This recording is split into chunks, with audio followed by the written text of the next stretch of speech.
Show.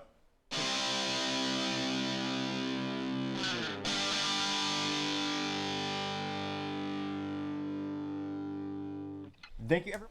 Other interesting business news, you have GE completing its split into 3 companies, which I was going to say, who would have thought one of the most successful multi-conglomerate companies on the planet would split so much? I mean, Jack Welch is perhaps the most famous CEO who really took that company into the stratosphere.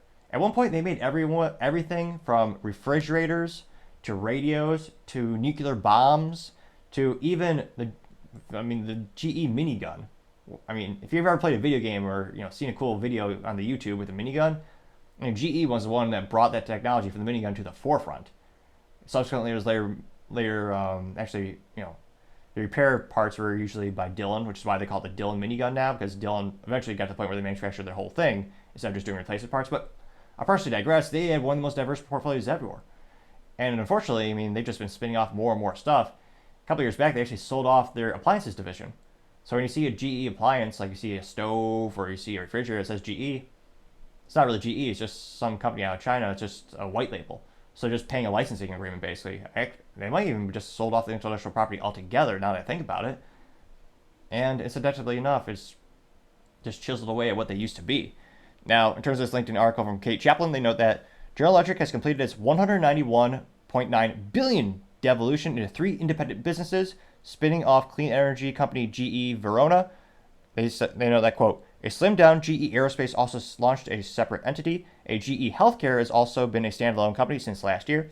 The transition camps more than a century since Thomas Edison founded the company, which Jack Welch famously expanded into the world's biggest industrial conglomerate in the 1980s and 90s. Its market cap in 2000 was $600 billion, and it actually shrunk all the way down to $191 billion before the final spinoff. The Verona business is expected to capitalize on the economy's shifting away from fossil fuels, which is also why everything has become prohibitively expensive, especially gasoline, as the government cracks down on permits and says, oh yeah, we're gonna be what was it, the EPA latest mandate? They want to be 100% carbon neutral by 2030 or something arbitrary like that, which again also cripples the oil industry because banks aren't going to give you loans if your company's going to be deregulated out of business, or regulated out of business, more accurately said. They note that the 3-way split was masterminded by former GE CEO Larry Culp, who is now the CEO of GE Aerospace. Scott Strazik is the CEO of GE Verona. Axios declared the second split of the Jack Welch era, noting the Warner Brothers Discovery CEO David Zaslav will be the last Welch disciple left leading a major U.S. company after the announced departure of David Calhoun at Boeing. So one of the most historically significant companies of our time, and many times actually, which used to do damn near everything, is now split into 3 independent companies. And I think we see this pendulum swing back and forth every couple of several years when it comes to business methodologies and strategies. You have some of the ideology of, build up companies' portfolio as much as possible, gain as much market share. Then pendulum usually inevitably seems to swing back to, go to your core competencies. What do you do best? Let's focus on that.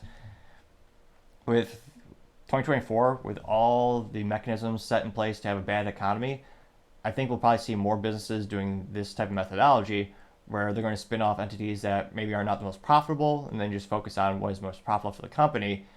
Because again, during hard times, you only have X amount of dollars of research and development and support, and more often than not, they want to put that into the most profitable divisions of business. So instead of letting the other ones just kind of acquiesce and do nothing, spin it off, and then they could be wholly dedicated to that one task or product. So I'm not too surprised. GE's been a big company for a long time. A lot of people were calling for this, and I suspect being leaner, meaner, more efficient, they might be able to operate better independently.